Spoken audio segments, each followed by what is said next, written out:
Fortis Gurugram में Yemen से आए एक मरीज का इलाज किया। उस 58 वर्षीय मरीज के पेट में थी 10.5 किलो के आसपास वजन की भारी भरकम कैंसर ग्रस्त ट्यूमर और उसको सफलतापूर्वक निकाला और आज मरीज अपने पैरों पर बहुत बेहतरीन ढंग से चल रहा है। फोर्टिस मेमोरियल हॉस्पिटल के डॉक्टर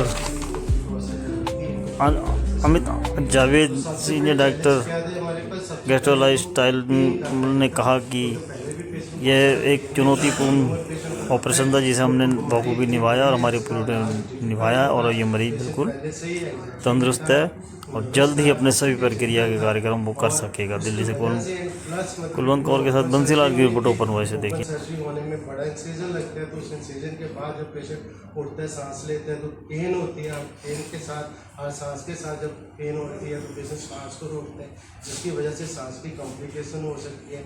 उन सबको अवॉइड करने के लिए हमने सबसे पहले जब ये होश में थे तो इनकी बैक के ऊपर थोरैसिक एपिड्यूरल डालते हैं हम उसको पेन के लिए। उसके अंदर से नर्व लेवल पे दवाई हमारे पास आजकल इतनी ऐसी दवाइयाँ हैं कि जिनकी कंसंट्रेशन कम करके जो सिर्फ उनकी पेन को टैकल करती है, बाकी जो हमारी मोटर पावर सेंसेशन उसकी प्रिजर्व रहती है सो दैट उनको उससे रिलीफ मिले। जिसके अंदर हार्मोनल सिक्रेशन होती है, हार्मोन सिक्रेट करते हैं एंड वो अगर हार्मोन सिक्रेट करते हैं जब डॉक्टर साहब उसको हैंडल करेंगे हार्मोन रिलीज करने से ब्लड प्रेशर एकदम कम हो सकता है, एकदम इसकी दिल की धड़कन बढ़ सकती है। तो वो हमारे माइंड के अंदर तो उसके अकॉर्डिंगली हमने पहले से ही इनकी जो इन्वेजिव मॉनिटरिंग ब्लड प्रेशर जो है नॉर्मली हम आपके ऊपर जैसे आपने देखा होगा जब हॉस्पिटल में जाते हो तो आँख के ऊपर कप बांधते हैं, बट इनके केस में इनकी आर्टरी जो होती है हाथ वाली आर्टरी होती है जिसके उसके अंदर कैमरा डाल के कंटिन्यूस मॉनिटरिंग हमारे मॉनिटरिंग के ऊपर continuous beat to beat blood pressure आता है सो दैट कभी भी ब्लड प्रेशर फॉल करते हैं तो हम उसके पेट के अंदर अपर वेसल को कंप्रेस कर रहे हैं। तो मोमेंट जब तक तो प्रेशर नॉर्मल है मसल पावर के साथ आपकी बॉडी उस ट्यूमर को एडजस्ट करके रखती है सो दैट ब्लड प्रेशर के ऊपर उसका अफेक्ट नहीं पड़ेगा। मोमेंट हम एनास्थीसिया देते हैं तो उसकी जो मसल पावर खत्म हो जाती है।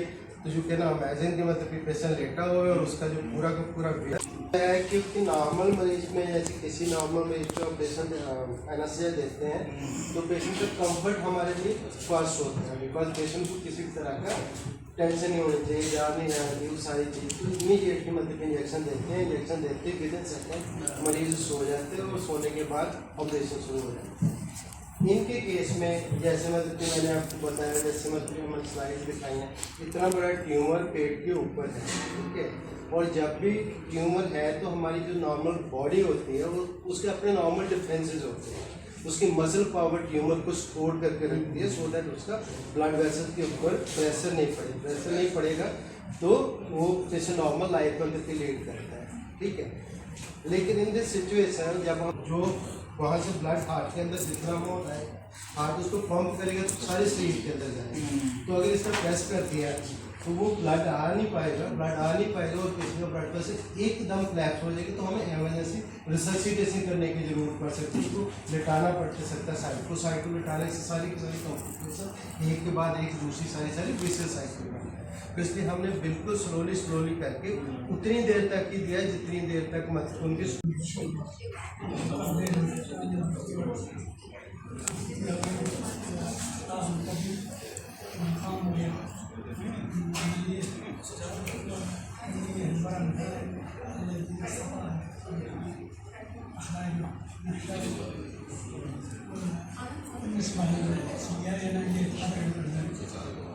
बोले कि यमन में जो है वो बंद है क्योंकि वहाँ पे झगड़े चल रहे हैं। तो मैं जॉर्डन के थ्रू आया वहाँ से।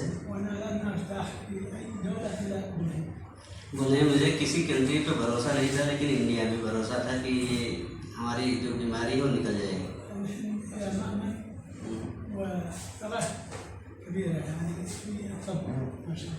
बोले कि यहाँ के डॉक्टरों पे बहुत ज़्यादा भरोसा है इस वजह से हम दूसरी कंट्री में गए हैं।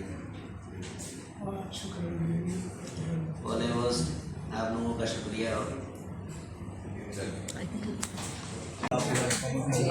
बड़ा जब ऐसे पेशेंट्स आते हैं और बहुत जगह घूम के जब आता है डॉक्टर का फर्स्ट रिएक्शन क्या होता है कि यार ये हमारे पास आया और यहाँ हम इसे प्रैक्टिकल करें या डिजीज़ करें? कि जब एक पेशेंट बहुत सारे हॉस्पिटल से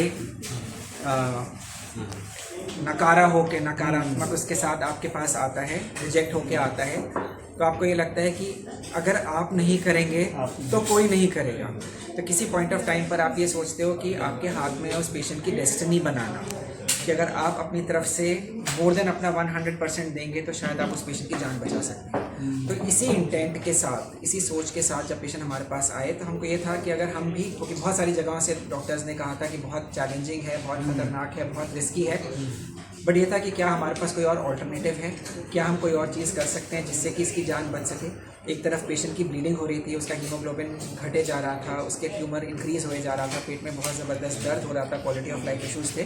तो अगर obviously with the blessings we were able to remove this tumor and thankfully आज पेशेंट हमारे साथ। कितना बड़ा ट्यूमर था और इसकी असर किस ऑर्गन पर पड़ रहे थे? ये ट्यूमर 10 किलो से ज़्यादा हेवी ट्यूमर था। पहली बार इतना बड़ा ट्यूमर निकाला गया है और ये ट्यूमर स्टमक से अराइज कर रहा था और स्टमक के आसपास के जो ऑर्गन्स होते हैं, जो pancreas, spleen, adrenal gland, kidney, liver और जो सारी खून की इंपॉर्टेंट नसें जो इन ऑर्गन्स को सप्लाई करती हैं, जो आयोटा से डायरेक्ट ब्रांचेस आती हैं, उन सबको एक ट्यूमर कंप्रेस करता है। अगर हम समय से नहीं करते तो क्या पैरालाइज या कॉन्शियसनेस हो सकता था? अगर हम इस ट्यूमर को टाइमली ऑपरेट नहीं करते तो एक तो पेशेंट की ब्लीडिंग हो ही रही थी, हीमोग्लोबिन 14 से 5 तक आ चुका था, ट्यूमर्स कई बार रप्चर हो जाते हैं, उसके अंदर एक सैंगुनेटिंग हेमरेज का रिस्क, बहुत ज़बरदस्त ब्लीडिंग का रिस्क हो जाता है, कभी कभी ट्यूमर परफोरेट हो जाते हैं, पेट के अंदर पूरा कैंसर फैल जाता है, पेशेंट अपना खाना नहीं खा पा रहा है तो कैकिक्सिया हो जाता है, पेशेंट बहुत ज़्यादा कमज़ोर हो जाता है, ट्यूमर स्प्रेड करता है, मेटास्टेसाइज करके बाकी ऑर्गन्स में चला जाता है और अल्टीमेटली फिर बैड आउटकम होता है। कितने घंटे चला ऑपरेशन और ये क्या टीम पूरी? तो ये ऑपरेशन 6 से 7 घंटा चला और ये एक, क्योंकि बहुत चैलेंजिंग ऑपरेशन था तो हर एक जो मेंबर था उस सर्जिकल टीम का, उसके अंदर उसका एक बहुत ख़ास रोल था। सो हमारे साथ डॉक्टर बलकार हैं जो एनेस्थीसिया के हेड हैं, डॉक्टर नरोला यांगर हैं जो हमारी सीनियर सर्जिकल कंसल्टेंट है। तो सब ने मिलकर इस कठिन को, सारे चैलेंजेस को अंडरस्टैंड करते हुए इस पूरे ऑपरेशन पेशेंट बिल्कुल ठीक। Thank you.